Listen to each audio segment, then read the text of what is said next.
बांग्लादेश में उग्र भीड़ ने एक युवक को पीट पीट कर मार डाला। हत्या के बाद पेड़ से बांधकर उसका शव जलाया गया। यह घटना शरीफ उस्मान हादी की मौत के बाद जारी हिंसक प्रदर्शनों के बीच हुई, जिससे देश में कानून व्यवस्था पर गंभीर सवाल खड़े हो रहे हैं।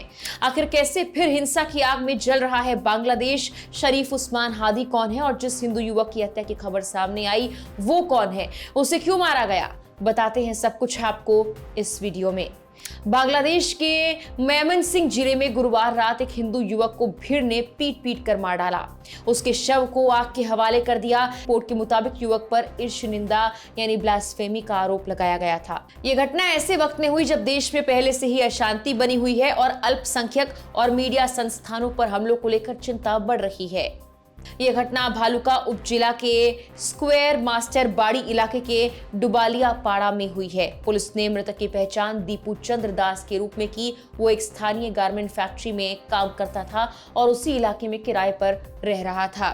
भालुका थाने के ड्यूटी ऑफिसर रिपन मिया ने बीबीसी बांग्ला से बात करते हुए कहा कि गुरुवार रात करीब 9 बजे कुछ गुस्साए लोगों ने पैगंबर का अपमान करने के आरोप में उसे पकड़ लिया और बेरहमी से पीटा। इसके बाद उसके शव को आग लगा दी गई। उन्होंने बताया कि हमलावरों ने पहले शव को एक पेड़ से बांधा और फिर उसे जला दिया। सूचना मिलने के बाद पुलिस मौके पर पहुंची और हालात को काबू किया। शव को बरामद कर मेमनसिंह मेडिकल कॉलेज अस्पताल के मुर्दाघर में पोस्टमार्टम के लिए भिजवा दिया गया है। फिलहाल इस मामले में कोई केस दर्ज नहीं हुआ। रिपन मिया ने कहा कि हम मृतक के परिवार वालों की तलाश कर रहे हैं। अगर वो सामने आकर मामला दर्ज कराते हैं तो कानून के मुताबिक कार्रवाई की जाएगी। बता दें कि इस बीच बांग्लादेश में अशांति लगातार बनी हुई है। दरअसल पिछले साल छात्र आंदोलन से जुड़े बांग्लादेश के छात्र नेता शरीफ उस्मान हादी की मौत के बाद गुरुवार को राजधानी ढाका के कई इलाकों में भी हिंसा फैल गई। ढाका में प्रतिष्ठित अखबार द डेली स्टार का दफ्तर आगजनी में पूरी तरह खाक हो गया। तोड़फोड़ और लूटपाट भी की गई है। हमलावरों ने दफ्तर में मौजूद लैपटॉप समेत सारा सामान ले लिया। इस दौरान पत्रकारों के साथ मारपीट की गई। आग लगने के बाद सेना ने छत पर फंसे डेली स्टार के करीब 30 पत्रकारों को स्काई लैडर की मदद से सुरक्षित बाहर निकाला। यह हिंसा सिर्फ डेली स्टार तक सीमित नहीं, प्रथम आलो अखबार के दफ्तर में तोड़फोड़ की गई, किताबें जलाई गई और कर्मचारियों के साथ मारपीट हुई। रिपोर्ट्स के मुताबिक डेली स्टार और प्रथम आलो बांग्लादेश की सबसे ज्यादा बिकने वाले अखबार है। प्रदर्शनकारियों ने इन पर भारत समर्थक होने का आरोप लगाया, जहां पूर्व प्रधानमंत्री शेख हसीना ने शरण ली हुई है। डेली स्टार की पत्रकार जायमा इस्लाम ने बताया कि जलती इमारत के अंदर वो फंस गई थी। उन्होंने फेसबुक पर लिखा, मैं सांस नहीं ले पा रही हूँ, बहुत धुआं है, मैं अंदर फंसी हूँ, आप मुझे मार रहे हैं। बीडी न्यूज की एक रिपोर्ट के मुताबिक ढाका के कारवां बाजार स्थित डेली स्टार के दफ्तर पर हमला होने के 4 घंटे बाद भी हालात काफी खतरनाक नजर आए। आधी रात करीब 12 बजे गुस्साई भीड़ ने हमला किया था। आग में फंसे कम से कम 25 पत्रकारों को बाहर निकालकर बचाया गया। उस्मान हादी के समर्थकों और अलग अलग राजनीतिक और छात्र संगठनों के नेताओं और कार्यकर्ताओं ने ढाका समेत कई जिलों में सड़क पर उतरकर विरोध प्रदर्शन भी किया। भीड़ बड़ी संख्या में भारतीय सहायक उच्चायुक्त के आवास के सामने भी जमा हो गई। स्थानीय पत्रकारों के मुताबिक वहां भारतीय उच्चायुक्त पर पत्थरबाजी भी की गई थी। दरअसल शरीफ उस्मान हादी पिछले साल अगस्त में शेख हसीना के खिलाफ हुए उग्र छात्र आंदोलन के प्रमुख चेहरों में शामिल थे।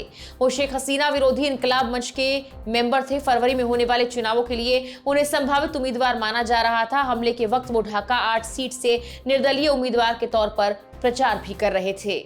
इनकलाब मंच पिछले साल जुलाई में हुए छात्र आंदोलन के दौरान चर्चा में आया था। इस समूह को कट्टरपंथी संगठन बताया गया और आवामी लीग को कमजोर करने की कोशिशों में इसकी अहम भूमिका रही।